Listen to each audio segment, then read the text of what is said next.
बिहार की राजनीति को समझना बहुत ही ज़्यादा मुश्किल है। बड़े बड़े शूरमा भी बिहार की राजनीति को समझने में फेल हुए हैं। ऐसे राज्य में एक व्यक्ति ने 2 साल पहले एक पद यात्रा निकाली और मात्र 1 साल पहले उसने एक नई राजनीतिक पार्टी बनाई, इस उम्मीद से कि बिहार की जनता उसकी पार्टी को बहुमत देकर सत्ता की चाबी थमाएगी।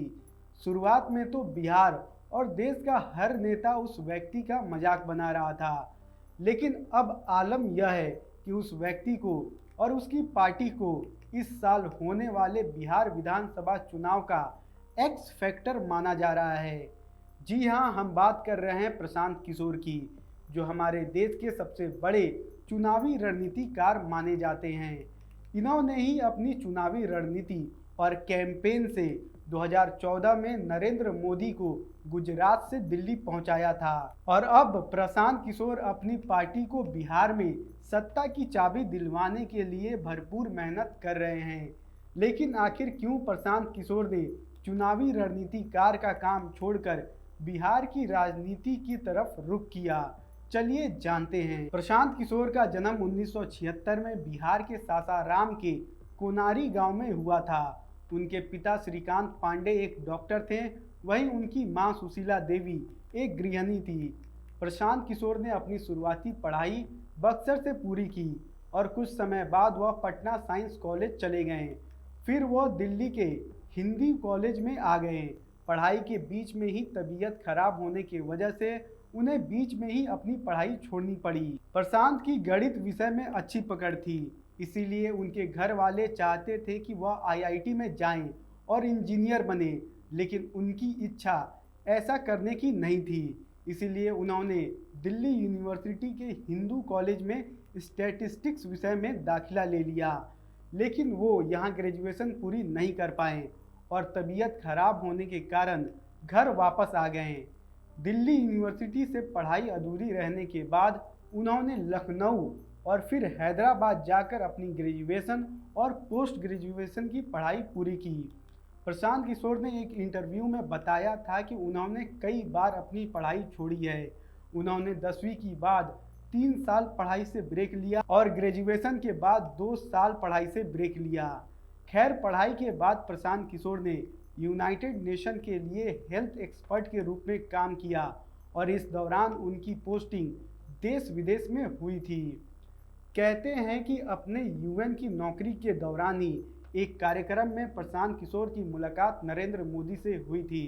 इस कार्यक्रम में नरेंद्र मोदी प्रशांत किशोर से बहुत ही ज़्यादा प्रभावित हुए थे, जिसके बाद नरेंद्र मोदी ने प्रशांत किशोर को गुजरात सरकार के लिए काम करने का ऑफर दिया, जिसे प्रशांत किशोर ने भी दोनों हाथों से स्वीकार कर लिया और यूएन की नौकरी छोड़कर वह गुजरात सरकार और नरेंद्र मोदी की ब्रांड मैनेजमेंट का काम करने लगे।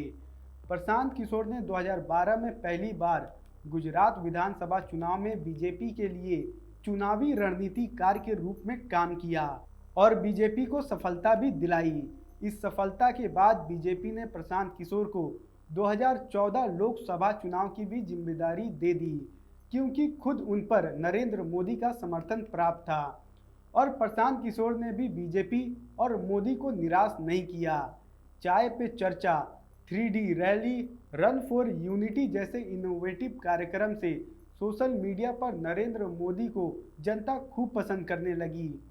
पहली बार जनता ने चुनाव में सोशल मीडिया का ताकत देखा था। खैर, 2014 में बीजेपी को प्रचंड जीत मिलती है, जिसके साथ प्रशांत किशोर को भी चुनावी रणनीतिकार के रूप में खूब सुर्खियां भी मिलती हैं। बीजेपी के बाद प्रशांत किशोर ने जदयू, कांग्रेस, आप, टीएमसी कई राजनीतिक पार्टियों के लिए काम किया और उन्हें जीत भी दिलाई। अब आते हैं प्रशांत किशोर की राजनीतिक करियर पर। तो प्रशांत किशोर ने एक इंटरव्यू में बताया था कि कोरोना के समय जब उन्होंने प्रवासी बिहारी मजदूरों की दिक्कतें देखी, तब उन्हें महसूस हुआ कि बिहार के लिए उन्हें कुछ करना चाहिए। इसीलिए 2021 के वेस्ट बंगाल के चुनाव के बाद उन्होंने चुनावी रणनीतिकार का काम छोड़ दिया और एक संगठन बनाई, जन सुराज। प्रशांत किशोर ने लगभग 2 साल अपने संगठन के साथ बिहार में पैदल यात्रा की। इस दौरान वह बिहार के गांव-गांव में जाकर शिक्षा और रोजगार के मुद्दों पर बात कर रहे थे।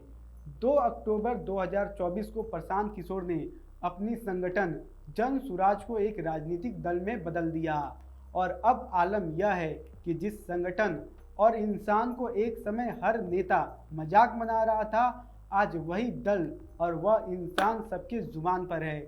लेकिन फिर भी क्या प्रशांत किशोर इस हवा को वोट में बदलने में कामयाब रह पाएंगे या नहीं, यह तो आने वाला चुनाव ही बताएगा। तो यह थी प्रशांत किशोर की कहानी। आपको हमारी वीडियो कैसी लगी हमें कमेंट बॉक्स में ज़रूर बताएं और ऐसी ही खबरों के लिए देखते रहिए एफएम न्यूज़।